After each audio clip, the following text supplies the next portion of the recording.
Giving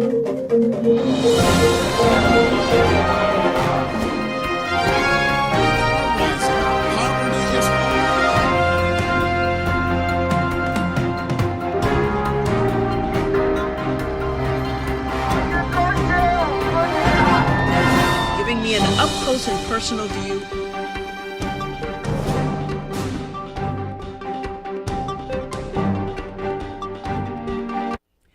Hello, everyone, and welcome to the JoAnne Powell Show. I am JoAnne. We are coming to you from the World Center of Broadcast Media, WCOBM.com, Hollywood. And for those of you who are joining us on the Go Harrison Show, I'd like to welcome you if you're listening to us on KPFK or U.US, what is it? utalk.us, there you go, and a number of other public radio affiliates across the country and abroad.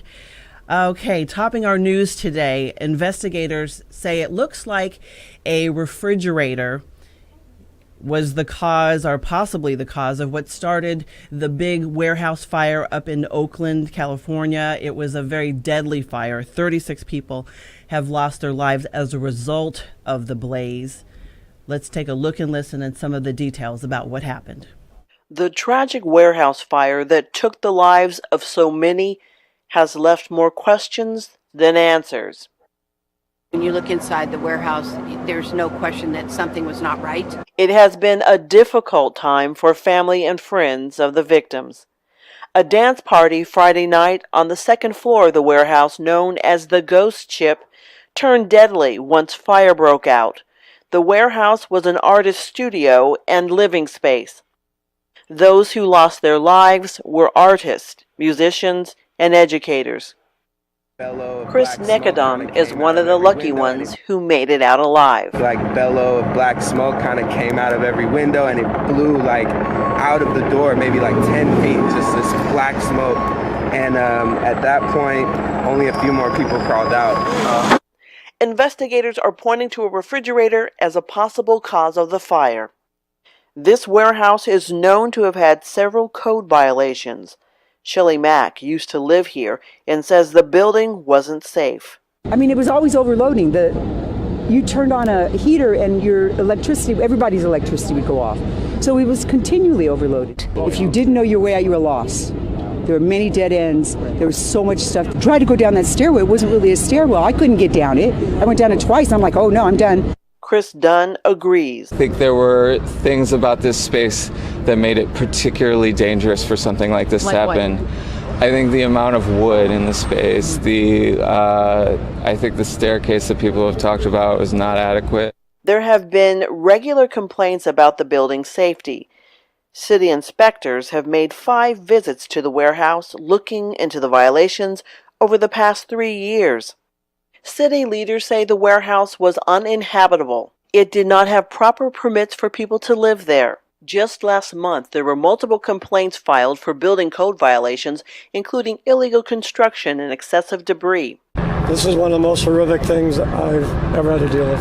So it's an awful deal, knowing that the family and loved ones have lost so many people at such a young age for no reason. This could have been avoided. We are ensuring that this investigation and the recovery operation is conducted in a manner that preserves evidence, is conducted in a manner that allows us to get to the bottom of what caused this. Max Orr lived there and paid $750 a month rent. He says he felt safe living there. There's a lot of fire extinguishers because we didn't have a sprinkler system. Investigators say most of those who lost their lives were trapped on the second floor, many dying from smoke inhalation.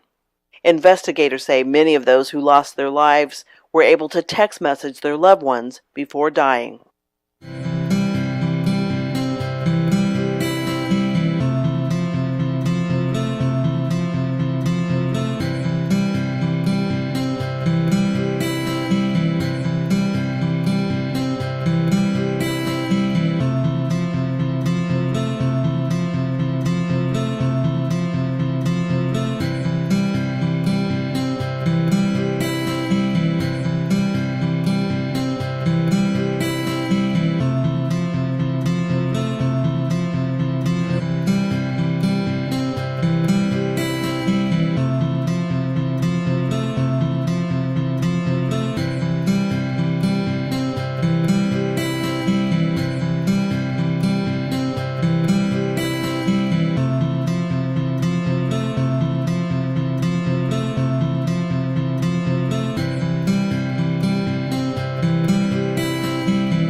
investigators say that they are looking at manslaughter and murder charges possibly against those who are deemed to be responsible for what happened. And you're thinking, well, who exactly would that be? There are different scenarios depending on what they find out. The building's owner is one possibility. The landlord or property manager is another possibility. The city is also possibly holding some of the responsibility. So there's a lot that they're trying to sift through the rubble, literally, to get clues. It's not just a tragic scene of people who lost their lives. It is also a possible crime scene, depending on what they find out. As we have said, basically, when you're thinking who would be responsible, legal experts have said, depending on the circumstances, in terms of like the owner, if the property owner knew that in fact people were living in the warehouse versus just businesses being there, that would be a possibility of some liability being shared by the owner.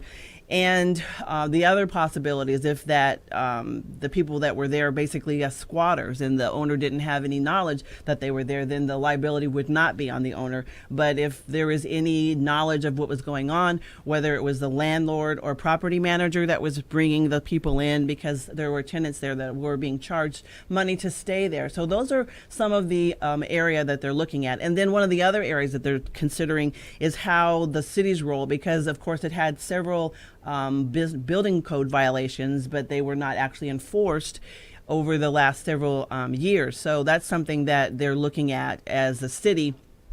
There are a lot of other kind of underground party, dance, warehouse locations and venues in the Oakland area and, of course, across the state of California. So a lot of them are looking, because when you have these warehouses and there's no business license necessarily, they can kind of go under the radar of licensing for building codes and things like that. So this tragedy is also having people look at what is going on regarding that. When we come back, we are going to be talking about a mistrial that has been declared in a case where a former white police officer in South Carolina was charged with murder. He was charged with the shooting death of a black unarmed driver, and it happened last year. That case this week, basically a mistrial was declared because the jury couldn't come up with a verdict. We're going to talk with NAACP president when we come back from Beverly Hills. So stay tuned and be sure to follow us on our Facebook page.